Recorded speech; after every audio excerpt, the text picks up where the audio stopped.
Colorado Territory, 1874. The wind howled down from the Sangre de Cristo Mountains like it carried something angry with it. But Georgia Talbot did not flinch as the storm rolled in behind her wagon. She rode alone, save for the child beside her.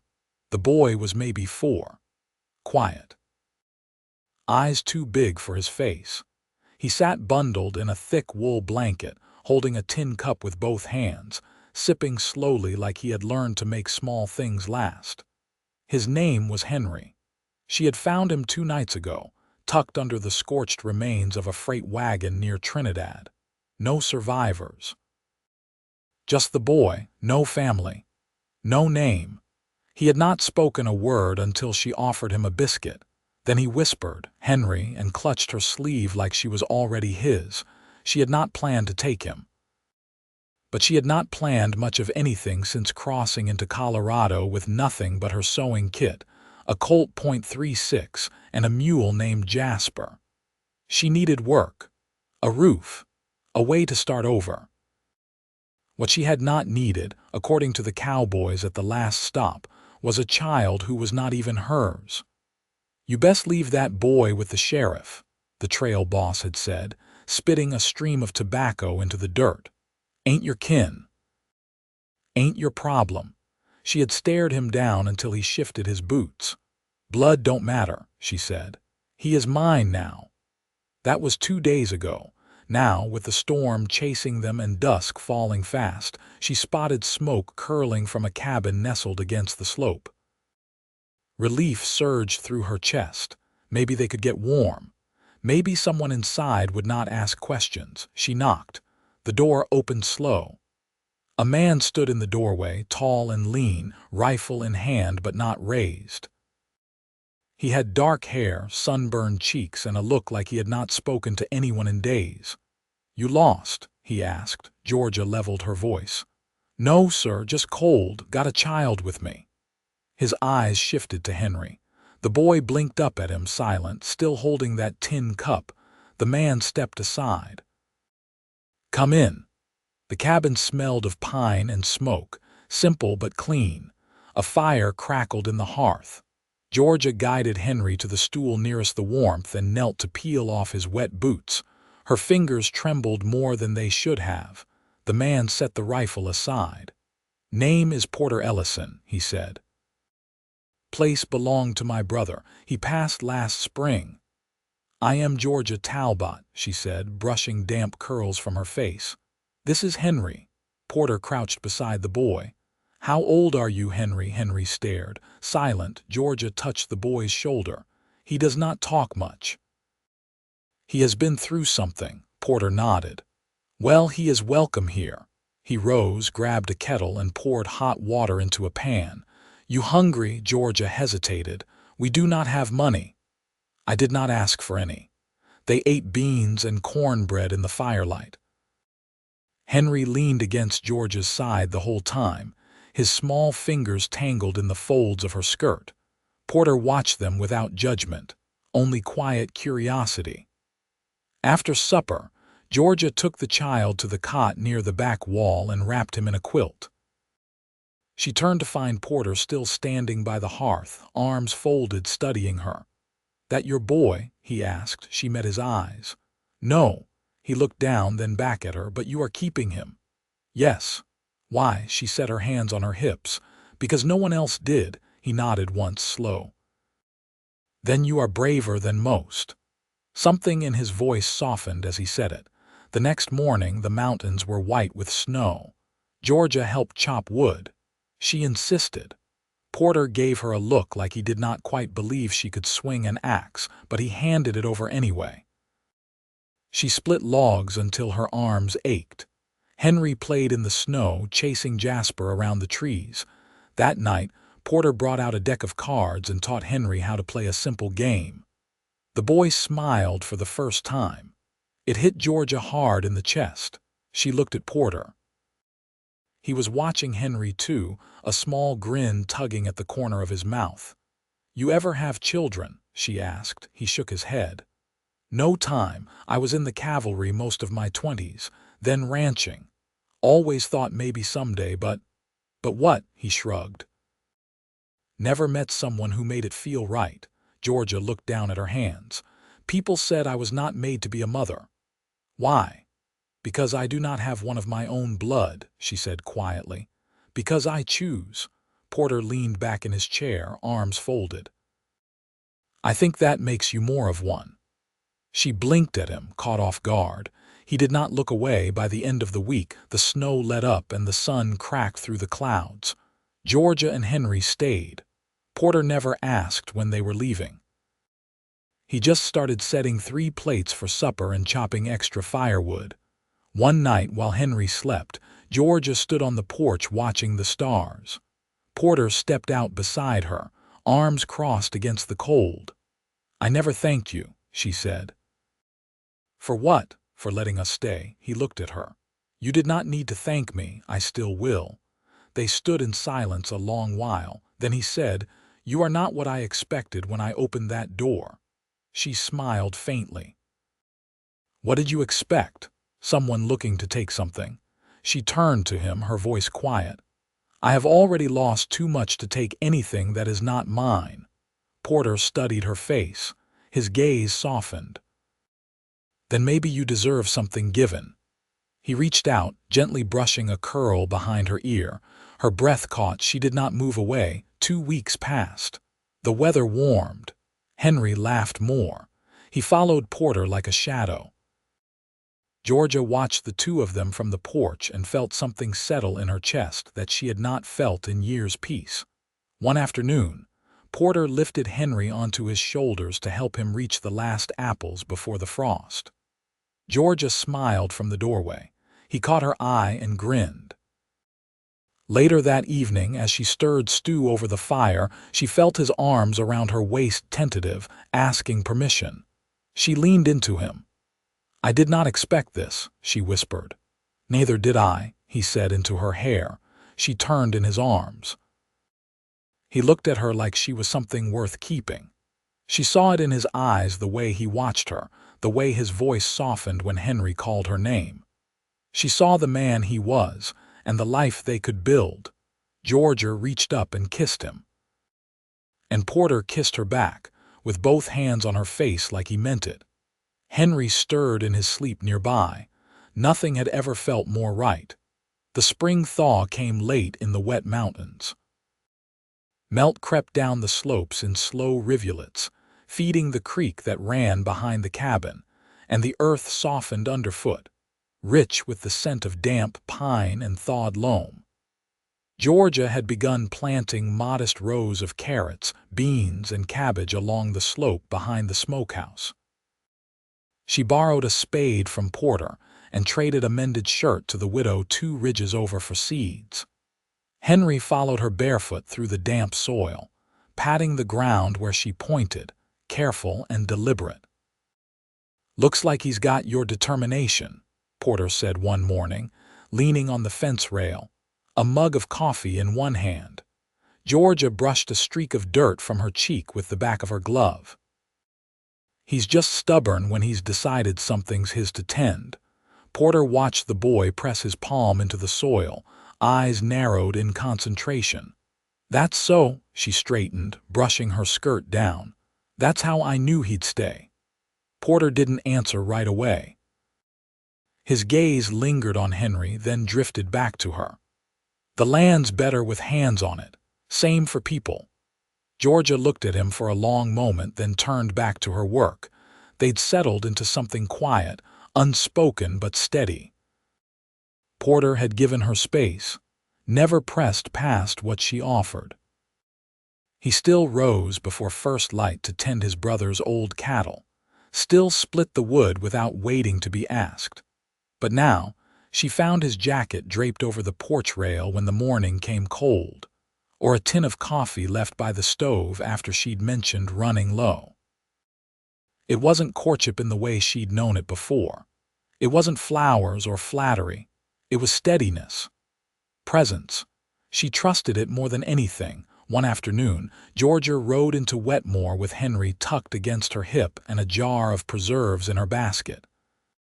The general store stood crooked beside the livery, its paint long peeled and the bell above the door rusted through. She stepped inside, nodding to the storekeep, and asked after flour and salt. Henry clung close, his fists tight around the strap of her bag. A man near the barrels of beans squinted at her. His voice was slow, deliberate. "Ain't that the boy from the freight fire?" Georgia turned her head. "He is." The man chewed on a toothpick, eyes narrowing. "He yours?" She didn't hesitate. "Yes."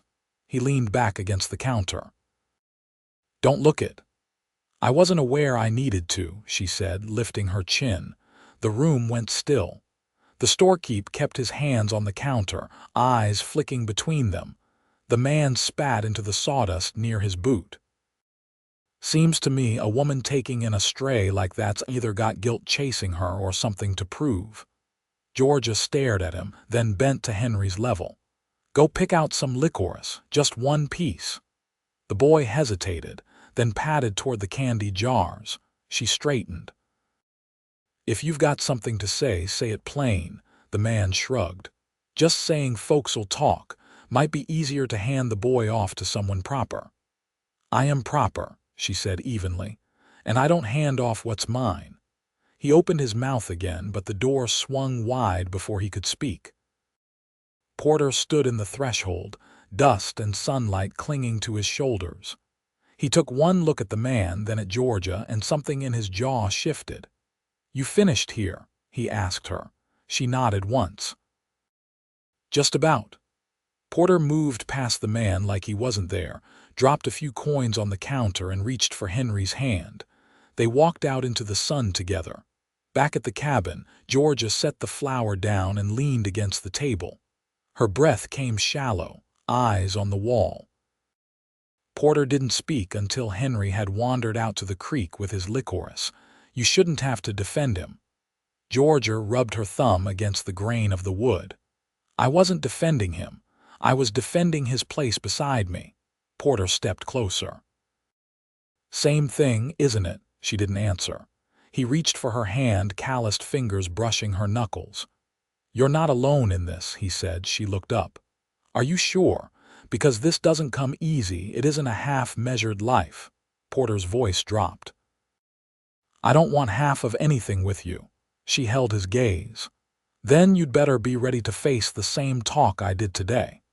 "I've faced worse with less reason," he said. Georgia's shoulders eased.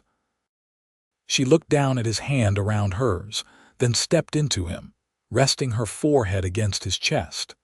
He wrapped his arms around her slow, like he meant to hold her there as long as she needed. Outside, Henry's laughter echoed over the water. And for the first time in years, Georgia let herself believe this place, these people, might just be hers to keep. The rains came soft that May, soaking the earth in a steady hush that blurred the edges of the sky and turned the creek into a rush of copper-colored water. Georgia stood beneath the eaves of the barn, watching Henry splash barefoot through the puddles between the vegetable rows. His pant legs rolled above the knee. She'd patched those trousers herself, stitching quiet hours between chores while Porter read aloud from the old almanac or carved a new handle for the hoe. Porter stepped out from the barn behind her, brushing straw from his shirt sleeves. "He's taller than he was." He nodded toward the boy, who was now crouched near a toad, hands on his knees, eyes wide with wonder. Georgia didn't turn. "He's eating better now, sleeping through the night. You're doing right by him." She finally glanced at him. "We both are." He picked up a broken horseshoe from the rail and turned it over in his hand. "I've been thinking about building something permanent.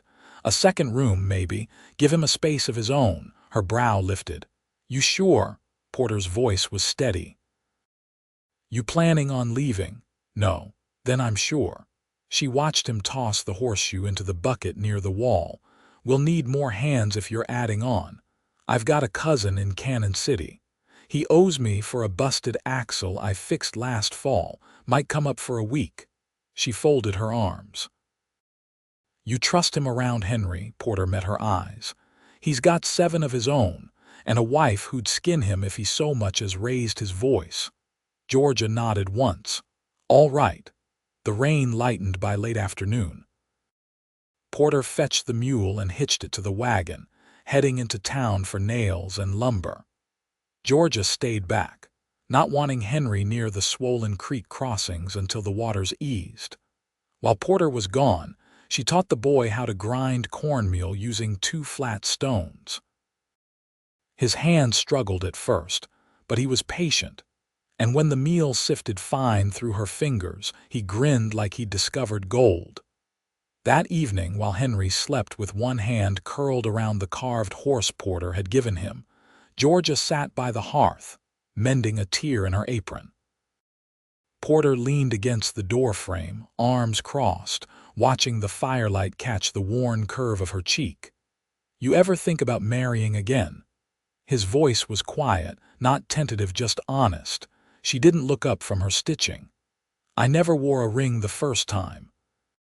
Just took his name and buried him 3 winters later without a stone to mark him." Porter stepped closer, the floorboards creaking beneath his boots. "Would you want to try it different this time?" She tied off the end of the thread. "You asking me? I'm trying not to do it wrong." She set the apron aside and rose to face him. "Then ask the way you mean it." He reached for her hand, rough fingers curling around hers. "Georgia Talbot, I've come to count my days by the light in this place, and half of it's you. I'd like to build a life with you if you want it." She didn't speak right away. Her eyes searched his, grounded and calm. "Only if Henry has your name too," she said finally.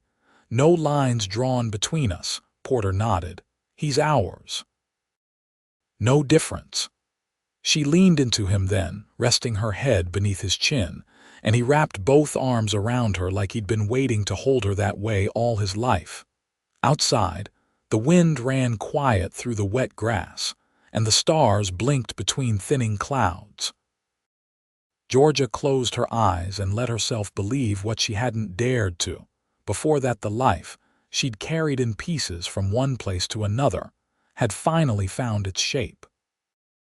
By early June, the second room stood framed and half-roofed, its raw pine ribs reaching toward the sky like the bones of a thing not yet finished but fully alive. Porter and his cousin, Ellie, worked from sunup, their shirts soaked through before midday, hammering in rhythm while Henry ferried buckets of nails and sometimes just stood watching, face tilted toward the hammer's swing like he was memorizing the shape of strength.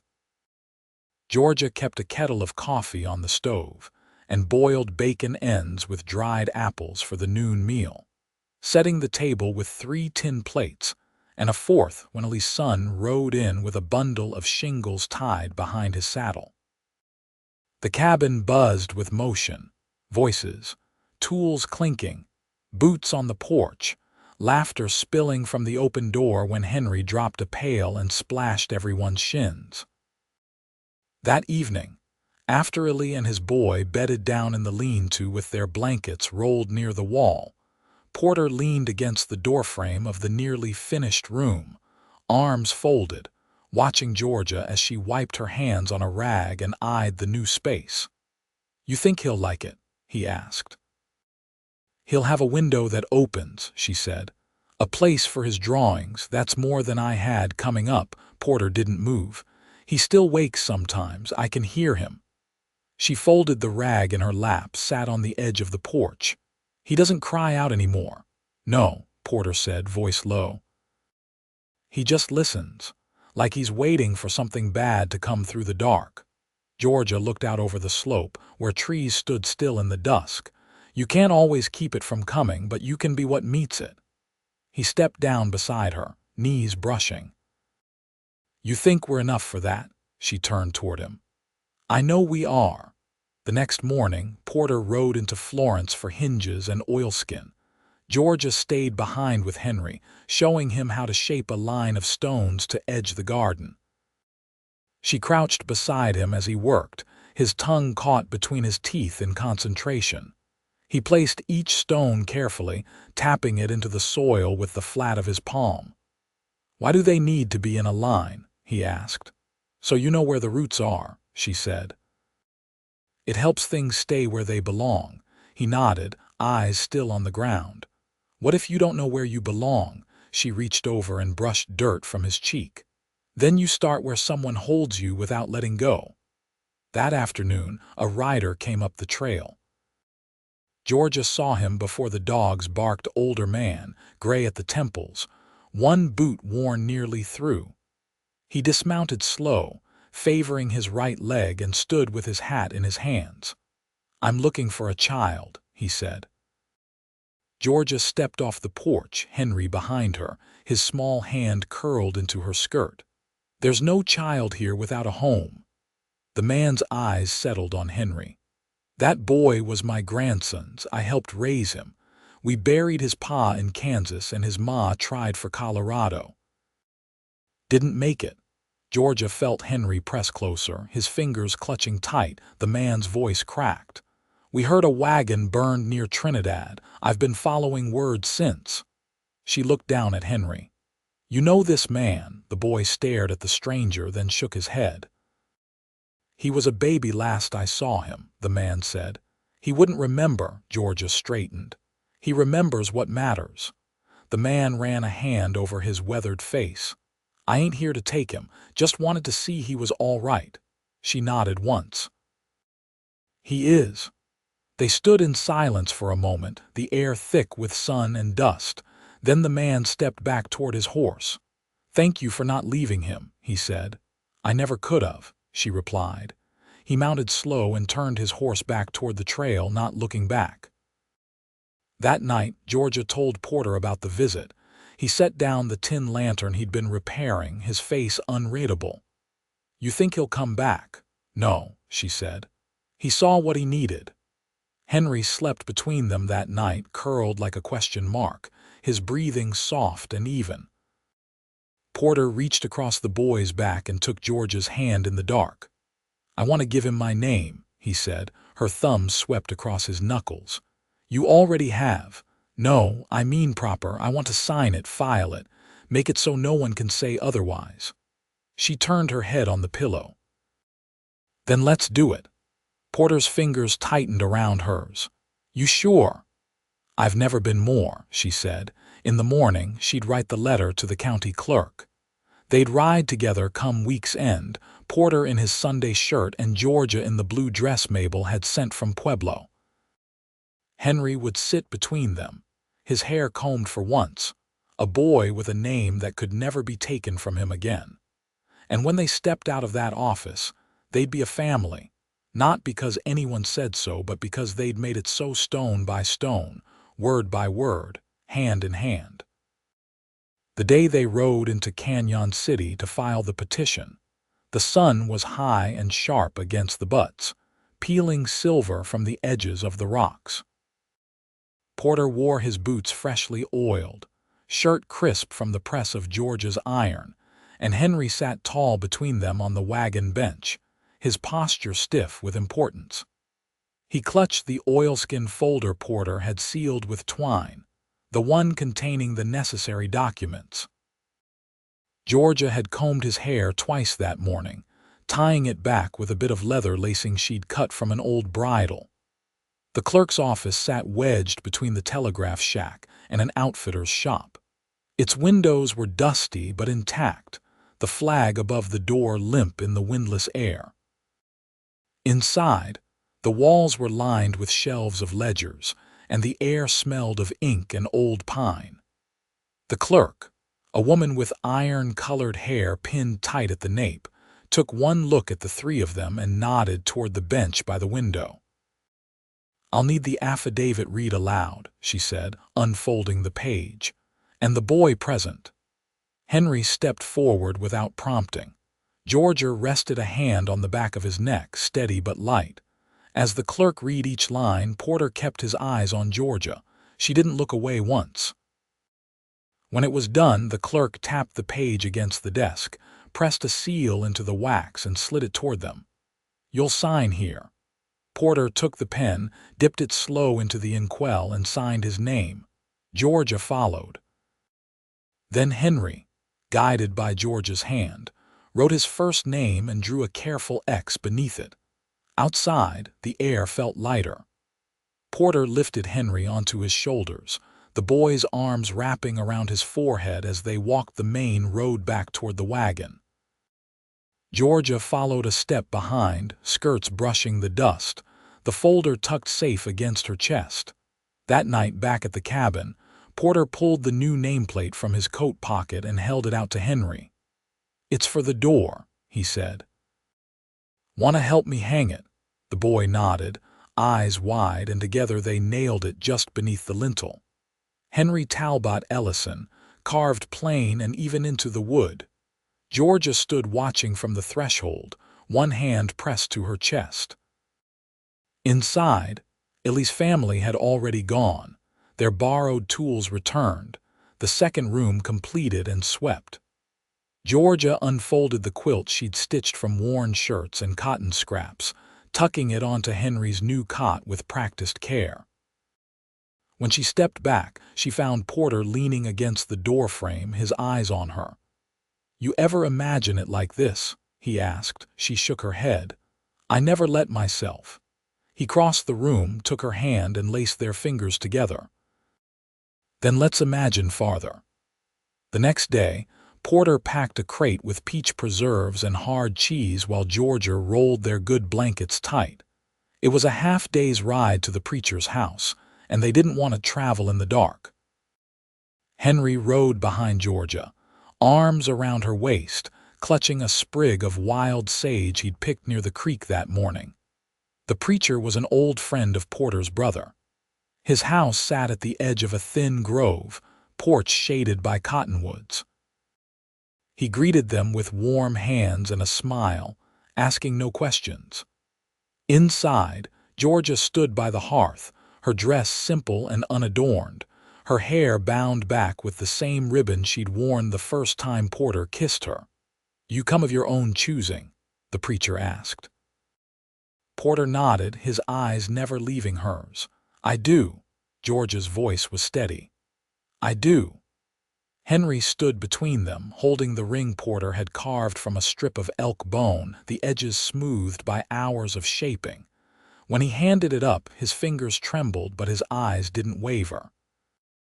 Georgia slid the ring onto her finger, then sank slowly to her knees, arms open. Henry ran into them, burying his face against her shoulder. Porter crouched beside them, wrapping them both in his arms. Later, back at the cabin, the wind picked up across the ridgeline, brushing the tall grass flat in waves. Porter lit a lantern and set it in the window, the flame flickering soft against the glass. Georgia laid the wedding ribbon across the mantel, beside the tin box that now held their signed certificate, and Henry's first drawing of the three of them beneath a crooked little house with smoke curling from the chimney. That night, after Henry had fallen asleep in his room, Georgia and Porter sat on the porch steps, the stars clear above them. "You ever think about leaving this place?" she asked. "Used to," Porter said. "Before you." She reached for his hand. "It's not easy, the life we've chosen." "No," he said, "but it's ours, and I don't want anything else." She leaned her head against his shoulder. "Then we stay." They sat in silence, the good kind, the kind that didn't press or fill space but simply held it. Days passed, then seasons. The garden grew thick and tangled with life. Georgia expanded her sewing to include neighbors' needs, trading mended coats for jars of honey and sacks of flour. Porter took on a few more cattle, enough to keep busy, but never too many to take him far from home. Henry started his letters again, and Georgia taught him to read from the stack of old books Porter found in a closed-up schoolhouse west of Florence. Every night, they shared supper by lamplight, and every morning, Porter kissed her temple before heading down to the pasture.